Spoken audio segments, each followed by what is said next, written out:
And we're live. Shabbat shalom, everybody. I hope everybody's having a great Sabbath day, a great day of rest. It is the seventh day, a day that we are told by in Scripture, of course, that we are supposed to keep holy. We are supposed to remember. We are supposed to be set apart from this world, and that's how we do that. If we didn't have a set of instructions, we wouldn't be able to be set apart from the world. And just hope everybody sees that. I remember at a time when I didn't understand that at all, but I was actually preaching against that. And I remember when I was actually trying to prove it wrong, and that's how I found out that it was true. And of course, that changed my walk forever. And now I'm more passionate than ever. I was just as passionate before, but I'm much more now that I see the truth. And I just want more people and more people and more people to see that truth tonight. Of course, we're in Jubilees. Either tomorrow, Elohim willing, or Monday, we will be back in our calendar study as soon as Brother Pete has enough time to do that. He's got his own life that he's doing also. So whenever he can make it work, that's when we will continue that calendar series that we started. But tonight, and I love this study that we're doing in Jubilees. I was just talking to Pete the other night, and Scott and a couple other people that, with all this detail, it just makes everything so much more clear. I always get a message as soon as I go live. Anyways, but having all this detail, it makes everything so much clearer, and we need that. Like I say, all the time, that this is our foundation, because it is. We learn about the beginning, how our existence, what we see each day, how the earth, how the stars, the sun, the moon, everything, how everything come to be. What is rebellion? We learn about the watcher angels and how they rebelled, and how men's heart was was evil continually. And of course, that's what caused the flood. And we see that same thing is happening, and has been happening, and it's getting worse and worse and worse. And that's, of course, we know that he's going to punish the wicked and save his elect. That's what this whole deal is about. But sadly, we see people that's deceived, and they don't understand that context. And I'll tell you why they don't understand the context is because they don't have a context. They don't have a foundation. And that's why it's important to understand what we're reading right now. It is what we stand on, of our faith. It's everything. And I hope just people can understand how important that really is. So, we see, and they even call themselves New Testament Christians. And at one point, I remember hearing that, and I didn't really think too much about it, but it always stuck in my head. And, what does it mean to be a New Testament Christian? And what we should know on this channel, anyways, that these people are deceived. They are following man-made doctrine, made up just thoughts of men.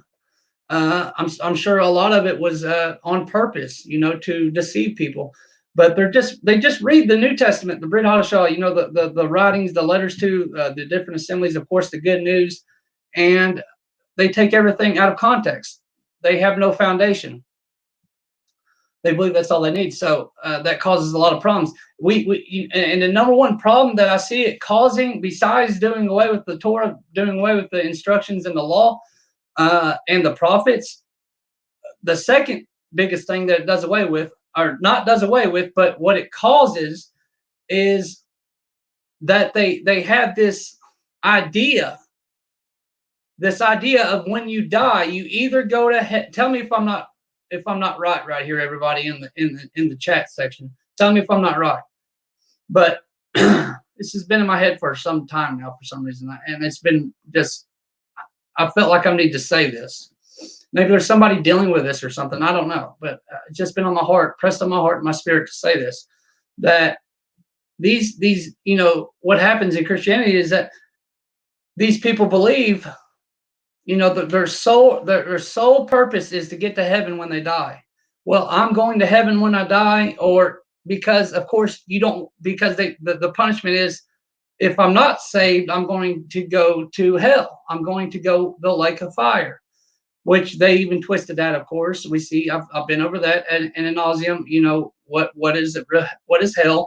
What is the lake of fire? It's two different things. Of course, they use hell out of context all the time, and it can mean both things, but they don't realize that. But see, all that is just a fairy tale. That's a lie. I mean, it's agnostic. Actually, it started in agnosticism. Exactly, Pete. But so let me tell you what that does, though. You say, well, okay, so we know that's a lie. Whatever, you know, it's sad for them. We'll pray for them. You know, we'll plant seeds. We'll just move on. But what that does is, when you believe in a lie that you either go to heaven or you go to hell as soon as you die, let me tell you what that causes. That causes this. You know how in religion, I don't care which one it is, they'll say, well, that you're preaching a work-based salvation. You're saying that you have to have good works to make it to go to heaven. But see, that's a lie. It's completely wrong. No, the truth is that we have to have good works. He wants us to be righteous. Just think about Adam and Eve in the beginning, in the garden. Think about it. All the different stories, all the different accounts that we've read through Scripture. He wants his people to be righteous. Why do you think there's a sin unto death? There's a sin not unto death. We just talked about in Jubilees. We talked about in James. James talks about it all through Leviticus. You know, to be clean, unclean, tamein, tahor. Important things. You know, good works are important. But see, what Christianity has done is they'll say, well, you know how the Catholic Church. They'll say, you know, well, they really do have a work-based salvation on pretending to go to heaven, so you don't go to, because if you're bad, you go to hell, which we know that's all a lie. So I hope I'm making myself clear that the understanding is that he wants us to be righteous. He wants us to be, what does Peter say? Be holy, for I am holy. Where did Peter get that from? He got it from the Holy Scriptures. Exactly, Wesley. That's it, brother. Let's read that. And shalom also, guys. Sister Jasmine, Brother Pete, Wesley, Crystal, Steve. So he says, when you die, you go back to the dust and stay there until either the resurrection or the second death. And what I call that is the second resurrection, because if there's a first resurrection, there has to be a second resurrection. And we know the second resurrection is the great white throne judgment. I mean, brother, yes, I hope we all make the first resurrection also. And that's what it's all about, is being saved on the last day. As the scripture says many different times. There's many different witnesses of that.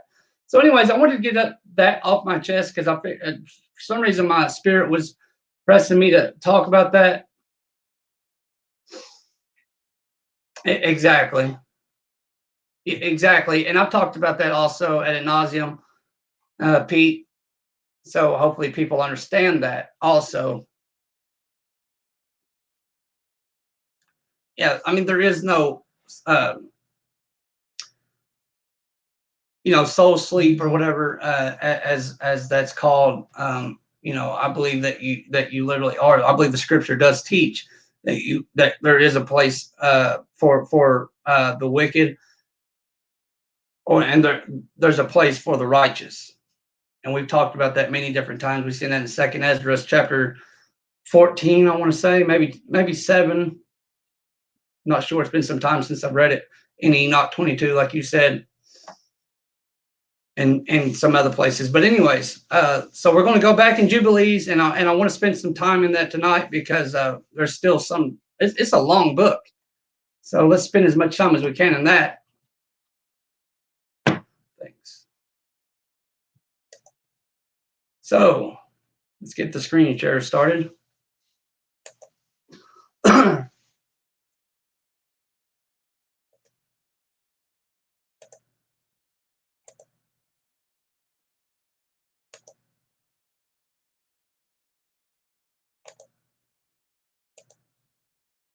Here we go. And we left off in Jubilees chapter 24. Of course, it's on Enoch right now. Here we go.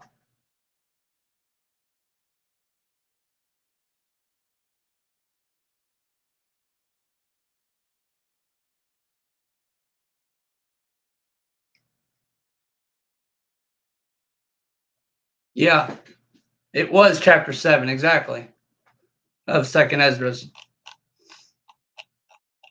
It talks very clearly about that also. It's one of my favorite books. And you hear me say that all the time, but because I love them all, I really do. Let me go to the thing, scroll bar.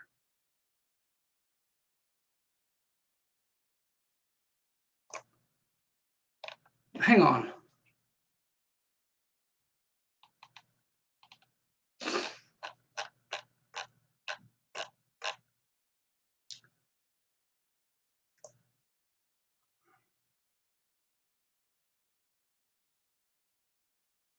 Yep, it's 34.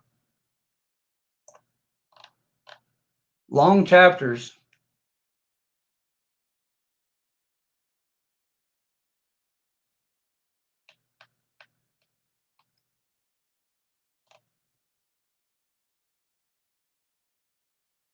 Yep.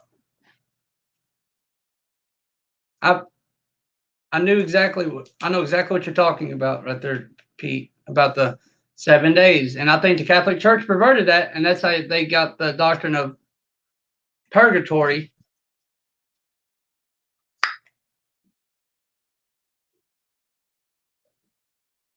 But we can't know for certain. So anyways, we're going to start back in chapter 34. Let's go ahead and pray us in. Heavenly Father, I call on you tonight, Father, and pray to you, Father, for understanding of your word tonight, Father, that we can take what you have for us tonight and that we can plan it, Father, and walk this out and be pleasing in your sight. And one day, Father, be in your presence, in the presence of Yahushua HaMashiach, your only begotten Son, our Messiah. So, Father, I pray tonight that we can understand this word tonight, Father. In Yahushua's name we pray, amen. Amen.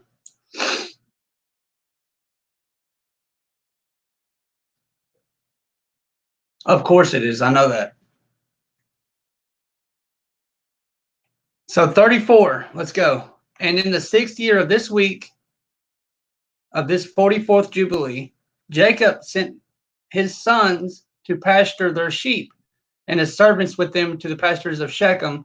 And the 7 kings of the Amorites assembled themselves together against them to slay them, hiding themselves under the trees, and to take their cattle as prey. And Jacob and Levi and Judah and Joseph were in the house with Isaac their father, for his spirit was sorrowful, and they could not leave him. And Benjamin was the youngest. And also one thing that you notice from reading this, studying Jubilees and possibly other places, but one thing I've really noticed about Jubilees is that they always refer to their spirit as being sorrowful, or their spirit being happy. You know, what does that mean? What does that say? You know, that to me, that means that there is, as we just talking about, you know, the spirit goes on to a place until the resurrection, and to have the glorified body, right? Just like Yahushua was resurrected on the 3rd day, you know, we will be resurrected on the day that he comes. And that's what's called the first resurrection, obviously. But so, you know, this is saying that our spirit inside of us is very much active, and you know, it has different emotions, but there is no scripture I've never seen, you know, where it specifically talks about, you know, what is our spirit to great detail anyways. But of course, the breath was breathed into Adam, the first man.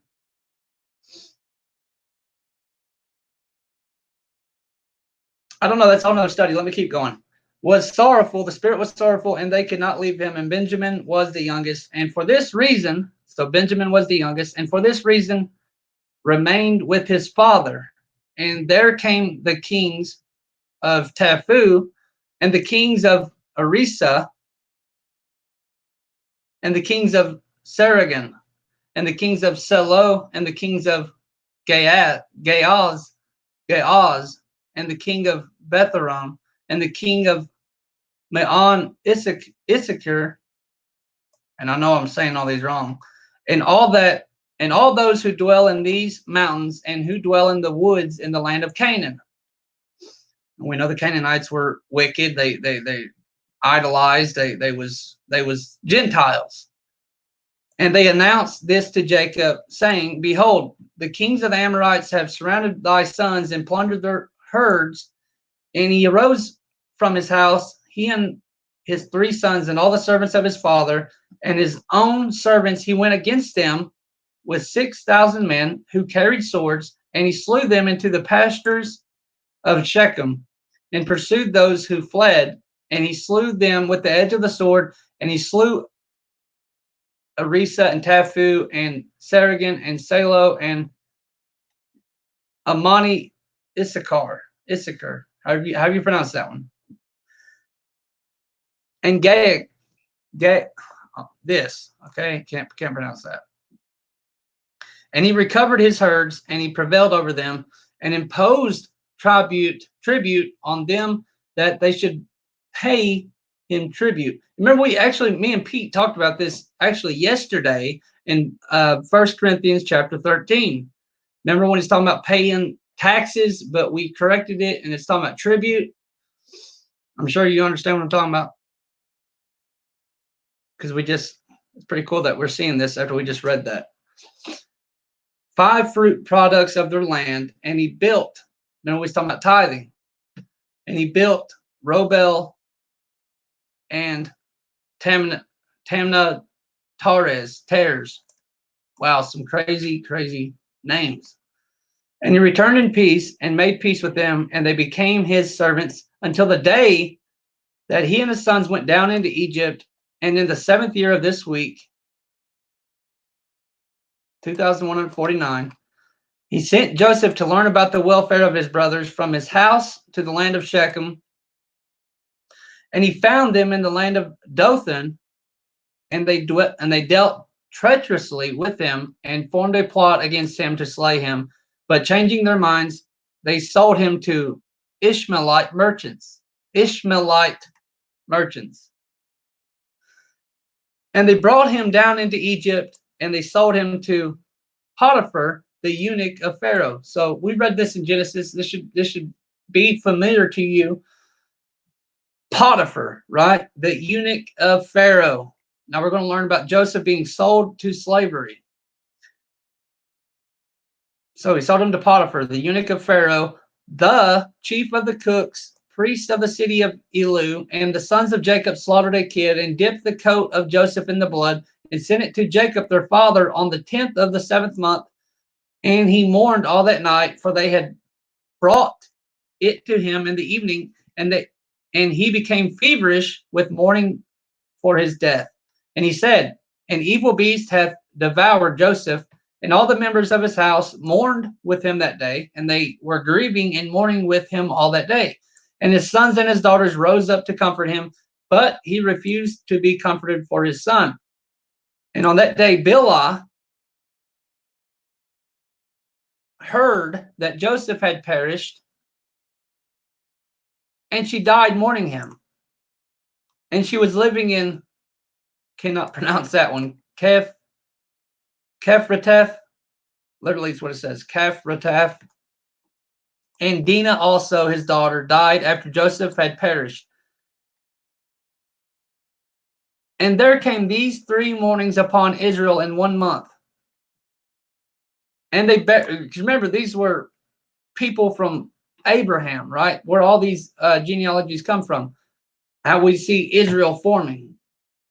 And they buried Bilhah over against the tomb of Rachel, and Dinah also, his daughter, they buried there. And he mourned for Joseph 1 year and did not cease, for he said, "Let me go down to the grave mourning."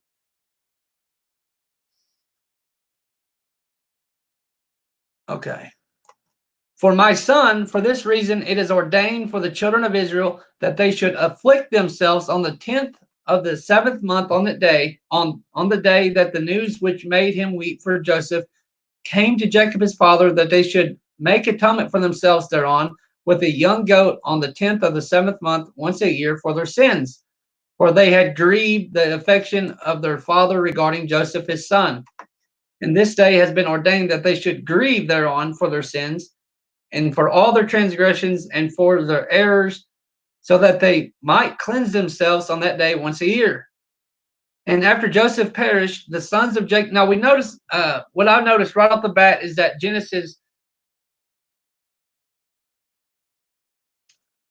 does not talk about this.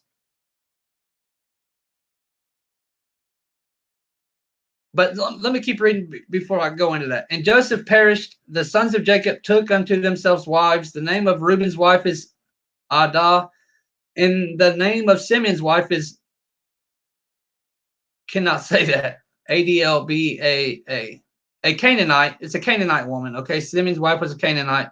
"And the name of Levi's wife is Milcah, and the daughters of Aram, of the seed of the sons of Terah, and the name of Judah's wife, Betaseol, a Canaanite, and the name of Issachar's wife, Hezekiah, the name of Zebulun's wife, Naaman, and the name of Dan's wife, Eglah, and the name of Naphtali's wife, Rasu, and Mesopotamia, and the name of Gad's wife, Maacah, and the name of Asher's wife, Ionah, and the name of Joseph's wife, Asenath, the Egyptian, and the name of Benjamin's wife, Iyasa, I can't say that. And Simeon repented and took a second wife from Mesopotamia, and his brothers. And in the first year of this first week, now we'll get through this, I promise. We'll make sense of this. And in the first year of the first week of the 45th Jubilee, Rebekah called Jacob her son and commanded him regarding his father and regarding his brother that he should honor them all the days of his life. And Jacob said, "I will do everything as thou hast commanded me, for this thing will be honor and greatness to me and righteousness before Yahuwah, that I should honor them. And thou too, mother, know from the time I was born until this day, all my deeds and all that is in my heart, that I always think good concerning all. And how should I not do this thing which thou hast commanded me, that I should honor my father and my brother? Tell me, mother, what perversity hast thou seen in me, and I shall turn away from it, and mercy will be upon me." And she said unto him, "My son, I have not seen thee all my days any perverse, but only upright deeds. And yet I will tell thee the truth, my son shall die this year, and I shall not survive this year in my life. For I have seen in a dream the day of my death, that I should not live beyond 155 years. And behold, I have completed all the days of my life which I am to live." And Jacob laughed at the words of his mother, because his mother had said unto him that she would die, that she should die. And she was sitting opposite to him in possession of her strength. And she was not infirm in her strength, for she went in and out and saw, and her teeth were strong, and no ailment had touched her all the days of her life. And Jacob said unto her, "Blessed am I, mother, if my days approach the days of thy life, and my strength remain with me, thus as thy strength, and thou wilt not die, for thou art jesting idly with me regarding thy death."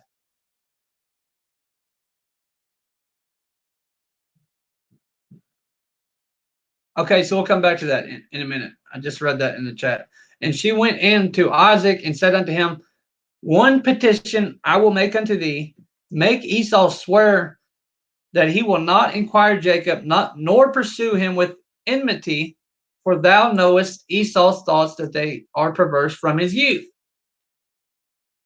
And there is no goodness in him, for he desires after thy death to kill him. And thou knowest all that he has done since the day Jacob his brother went to Haran until this day, how he has forsaken us with his whole heart, and has done evil to us. Thy flocks he has taken to himself, and carried off all thy possessions from before thy face.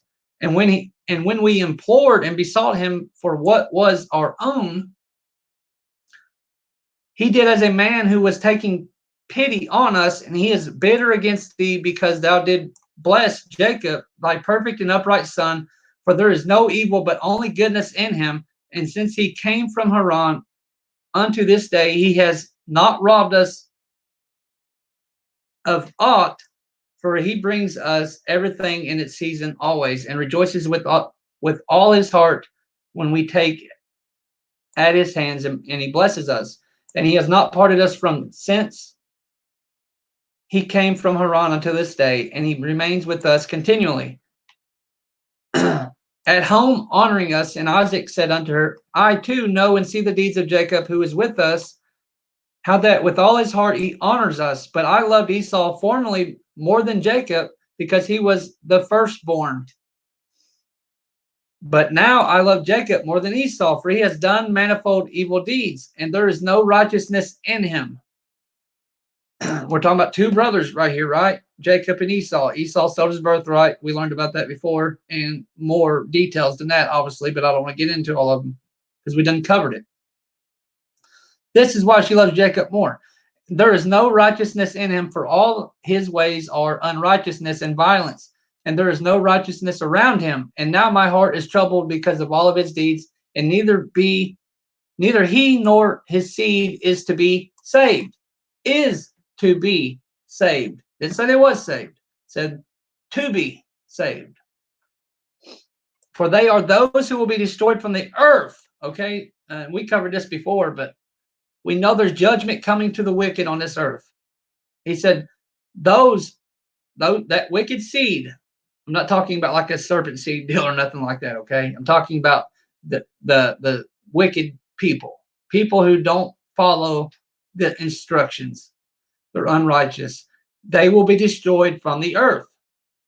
But it says that if you're doing what you're supposed to be doing, and you're following, of course, Yahusha, and you're in the body of Messiah, and you're trusting in him, you're staying in him, then you will be saved in that day.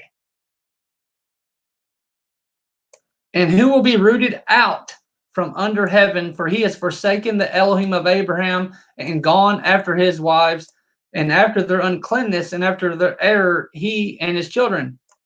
That's why we see people marrying Canaanite women after they was told not to. And thou dost bid me make him swear. I can't stand that King James English. That this is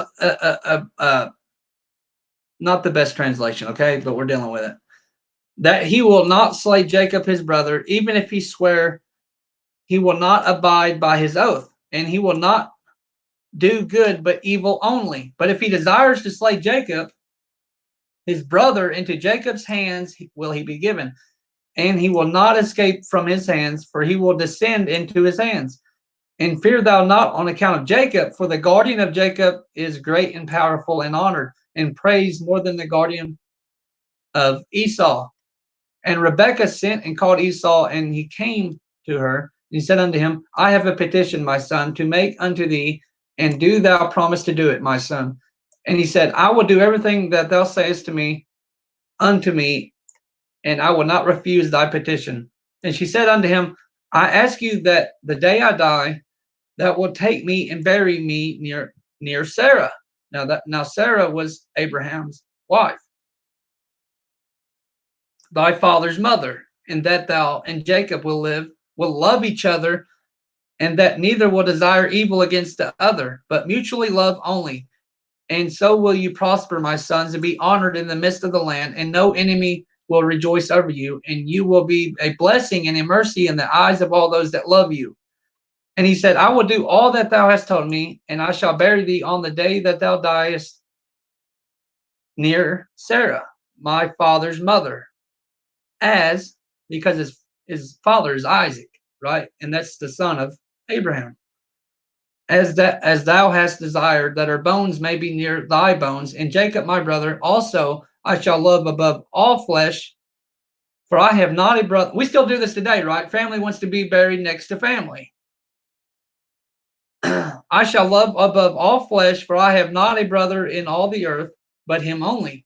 And this is no great merit for me, for if I love him, for he is my brother, and we were sown together in thy body, and together came we forth from thy womb. And if I do not love my brother, whom shall I love? And I myself beg thee to exhort Jacob concerning me and concerning my sons, for I know that he will assuredly be king over me and my sons. For on the day my father blessed him, he made him the higher and the lower. Hang on, I cannot see what that says.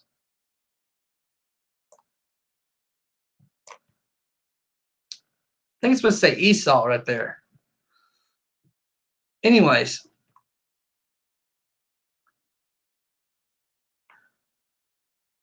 carrying on. And I swear unto thee that I shall love him and not so we're talking, if you're lost right now, sometimes that happens. We're talking about what Jacob's mother is asking him to do.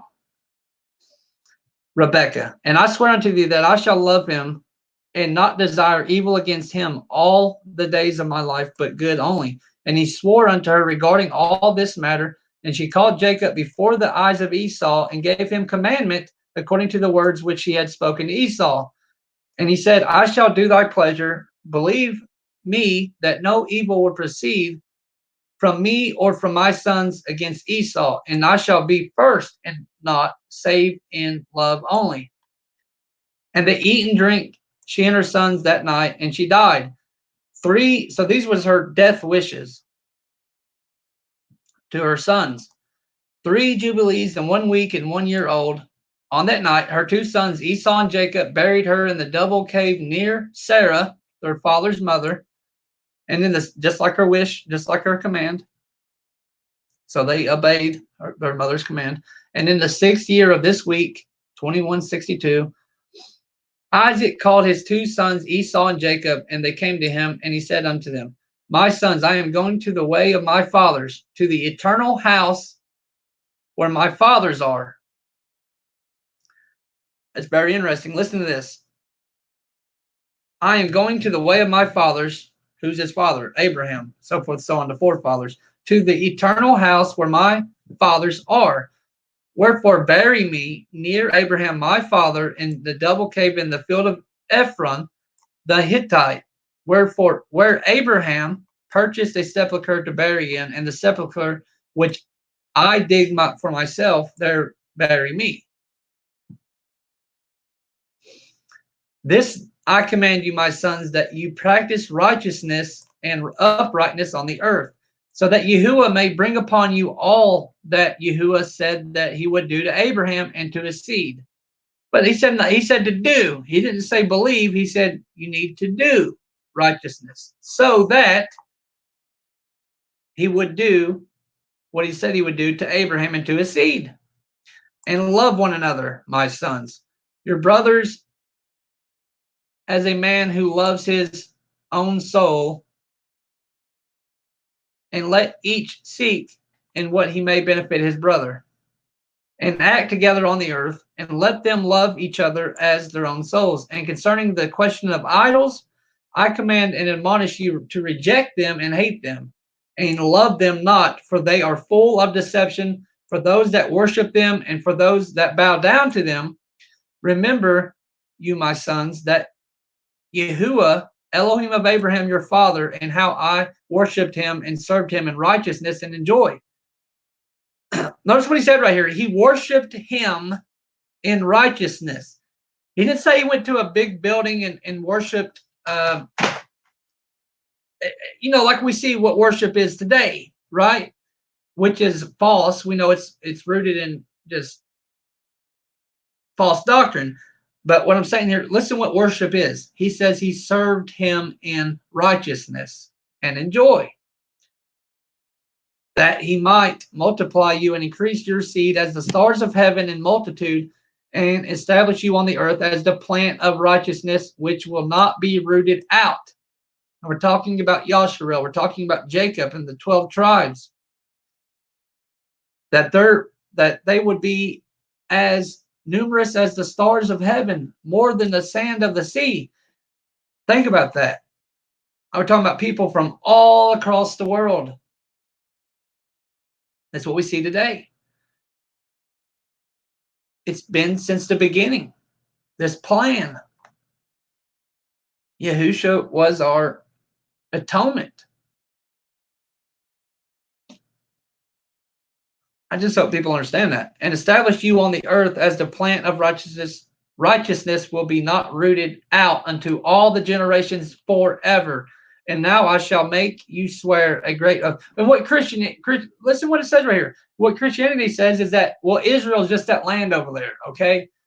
And yeah, we need to be friends and we need to support Israel. No, because Israel, the land over there today, is ran full of Talmudic Satanists.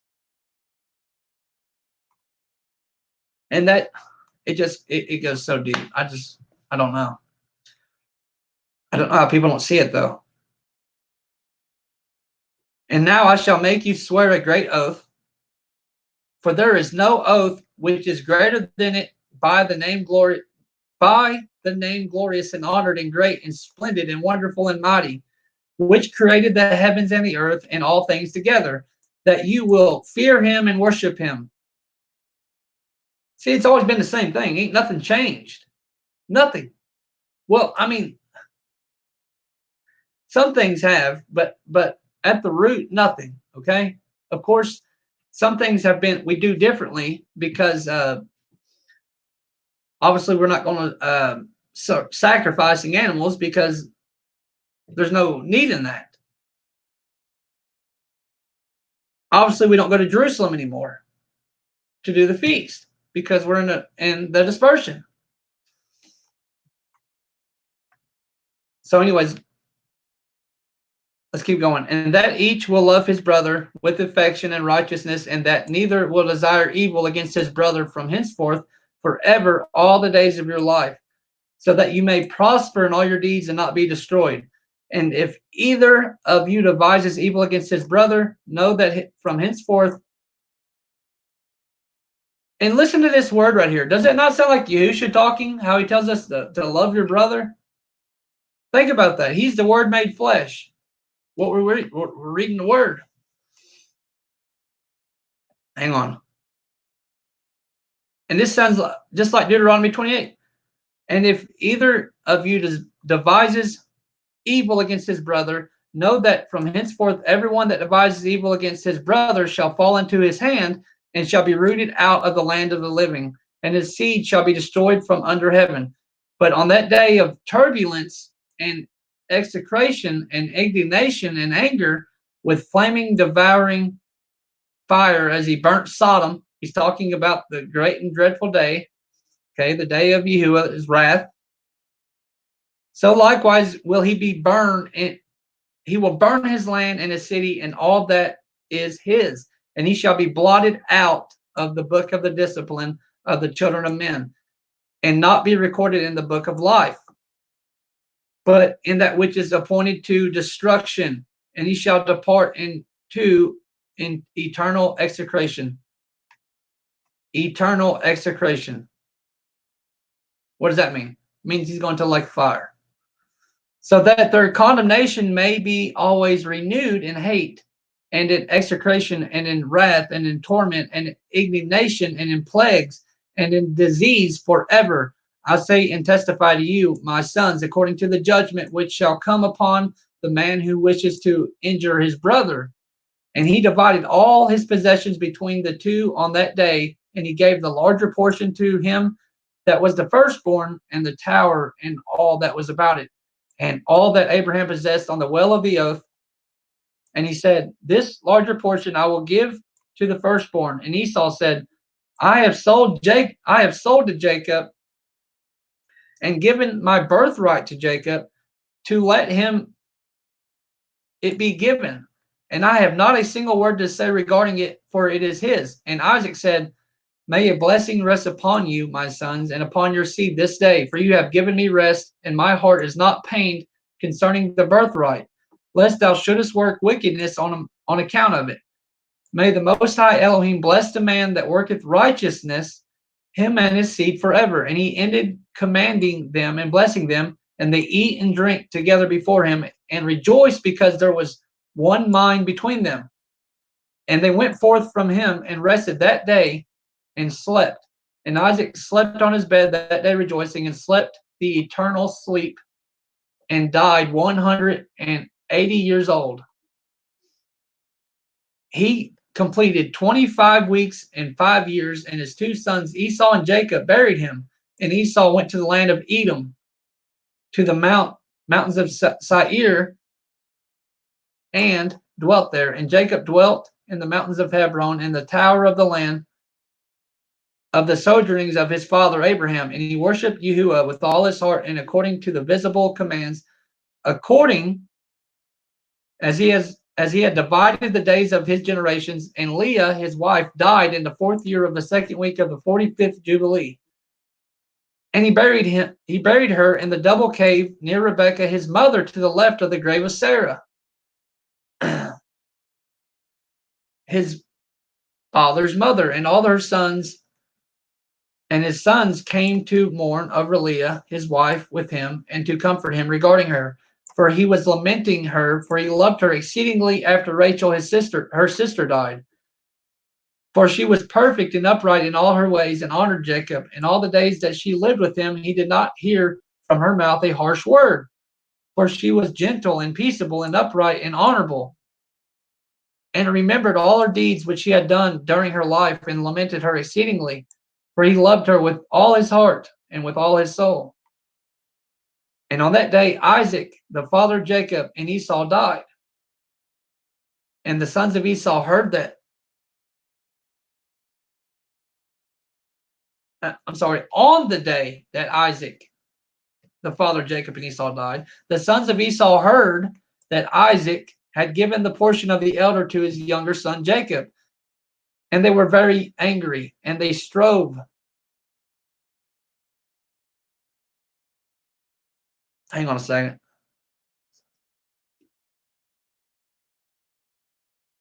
Okay. And they strove with their father, saying, Why has thy father given Jacob the portion of the elder and passed over thee, although thou art the elder and Jacob the younger? And he said unto them, Because I sold my birthright to Jacob for a small mess of lentils, and on that day my father sent me to hunt and catch and bring. We read this, remember? I think it was in like chapter 23 or something. Hunt and catch and bring him something that he should eat, and bless me.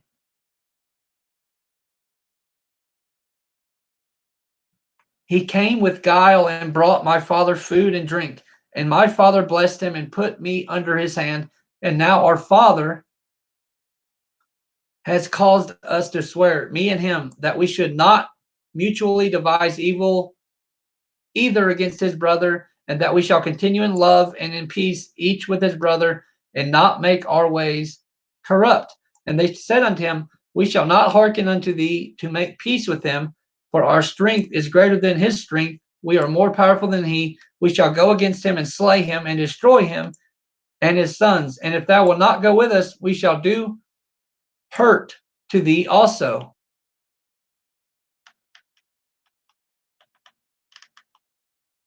Okay, we're going to go to 38. And now hearken unto us, let us send to Aram and Philistia and Moab and Ammon, and let us choose for ourselves chosen men who are ardent for battle. And let us go against him do battle with him, and let us exterminate him from the earth before he grows strong. Hang on a second, I'll answer that, Matt. Shalom, brother. Yes. And their father said unto him, Do not go and do make war with him, lest you fall before him.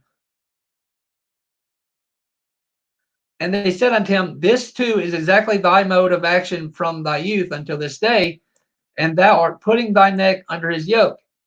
We shall not hearken to these words. And they sent to Aram and to Aduram, to the friend of their father, and they hired along with them 1,000 fighting men, chosen men of war.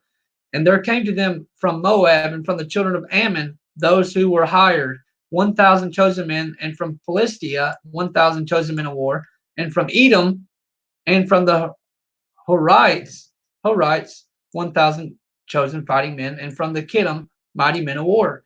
And they said unto their father, Go forth with them and lead them, else we shall slay thee. And he was filled with the wrath of indignation on seeing that his sons were forcing him to go before them and to lead them against Jacob his brother. But afterward he remembered all the evil which lay hidden in his heart against Jacob his brother, and he remembered not the oath which he had sworn to his father and to his mother, that he would devise no evil all his days against Jacob his brother. And notwithstanding all this, Jacob knew not that they were coming against him to battle, and he was mourning for Leah his wife until they approached very near to the tower with the 4,000 warriors and chosen men of war. And the men of Hebron sent to him, saying, Behold, thy brother has come against thee to fight thee with 4,000 girt with a sword, and they carry shields and weapons, for they loved Jacob more than Esau. So they sold him, for Jacob was more liberal and merciful man than Esau. But Jacob would not believe until they came very near to the tower. And he closed the gates of the tower, and he stood on the battlements and spoke to his brother Esau and said, Noble is the comfort wherewith thou hast come to comfort me for my wife who has died. Is this the oath that thou didst swear to thy father and again to thy mother before they died? Thou hast broken the oath, and on the moment that thou didst swear to thy father was thou condemned. And then Esau answered and said unto him, Neither the children of men nor the beasts of the earth have any oath of righteousness which is swearing. They have sworn an oath valid forever, but every day they devise evil one against another, and how each. So he just lied pretty much. He's always been a liar. May slay his adversary and foe, and thou dost hate me and my children forever, and there is no observing the tie of brotherhood with thee. Hear these words which I declare unto thee. If the boar can change its skin and make its bristles as soft as wool, or if it can cause horns to sprout forth on its head like the horns of a stag or of a sheep, then will I observe the tie of brotherhood with thee. And if the breasts separated themselves from their mother, for thou hast not been a brother to me, and if the wolves make the peace with the lambs, so as not to devour or to do them violence, and if their hearts are towards them for good, then there shall be peace in my heart towards thee. And if the lion becomes the friend of the ox and makes peace with him, and if he is bound under one yoke with him and plows with him, then will I make peace with thee.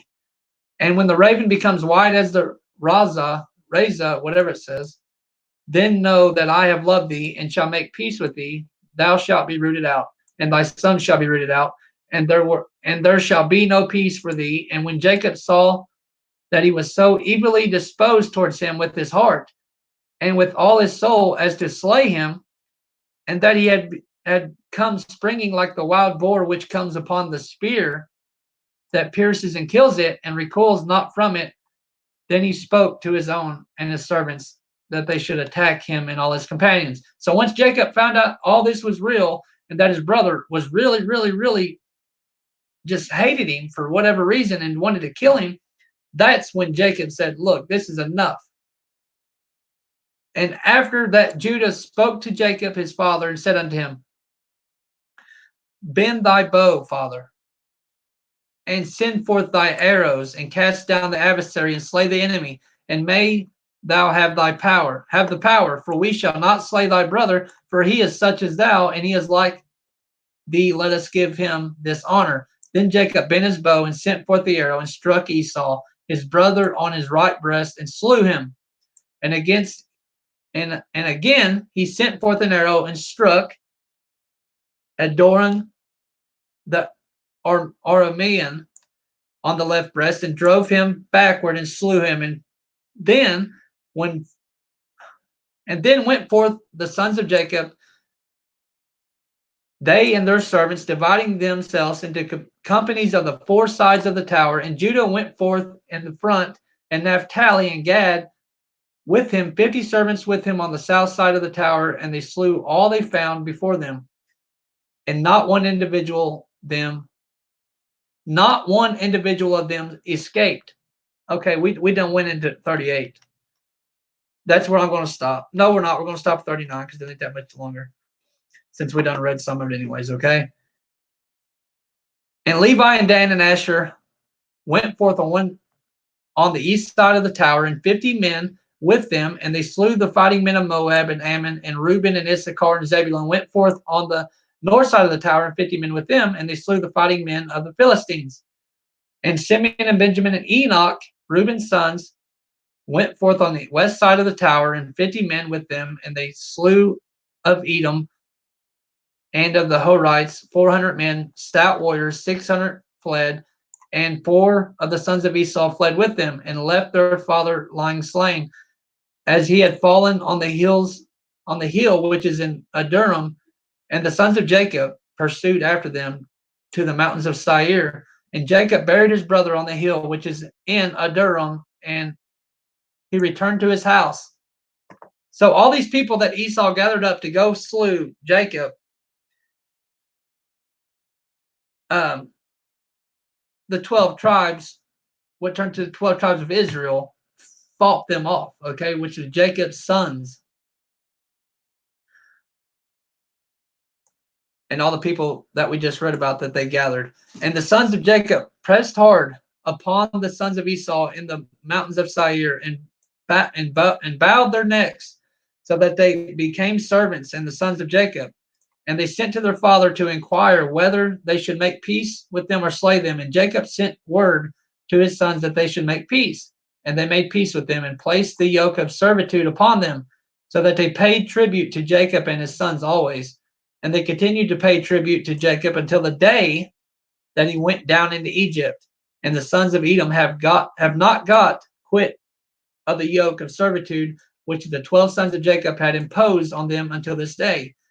And these are the kings that reigned in Edom before there reigned any king of the children of Israel until this day in the land of Edom.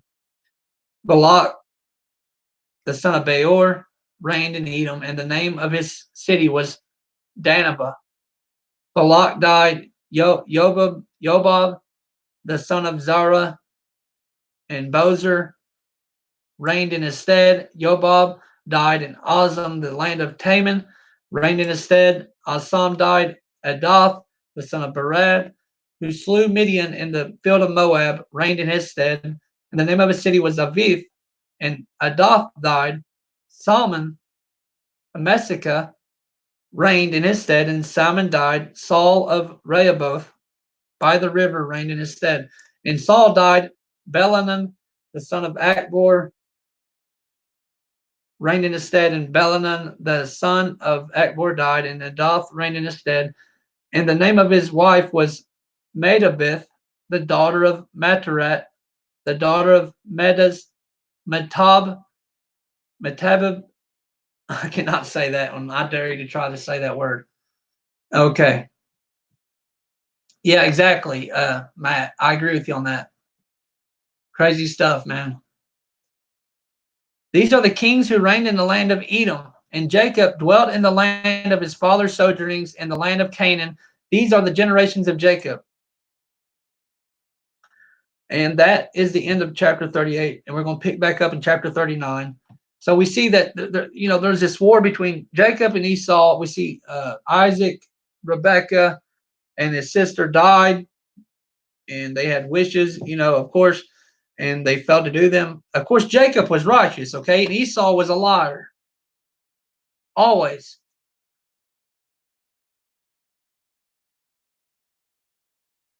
And then we're going to learn more about Joseph and Potiphar in Egypt. We're going to learn how they got into the bondage of Egypt, okay? What becomes what we know as the Exodus story, the Exodus account. Okay, and that's the end of tonight's study. I hope you guys enjoyed that. Anyways, let me jump in the chat for a minute. So I appreciate you guys bearing with me. I know some of that stuff could be hard to get through, especially when you got to listen to somebody else reading it. Trust me, I know. Especially when I can't read hardly. Especially with this translation, I just struggle to read this translation for whatever reason. It's just like tongue twister.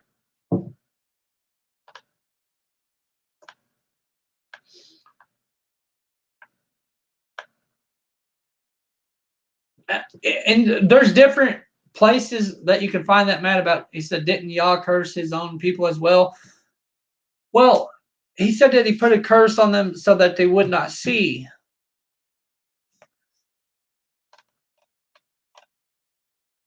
I've seen that, brother. Great deception. I've seen that, man. Thank you also. But guys, it's getting late, and like I said, if Pete wants to, we can try to do that tomorrow. As soon as he's willing to do, able to do that, that's when we'll do it. The calendar study, that is, and that's just the way it is. But so guys, love you all. See you tomorrow. Shalom.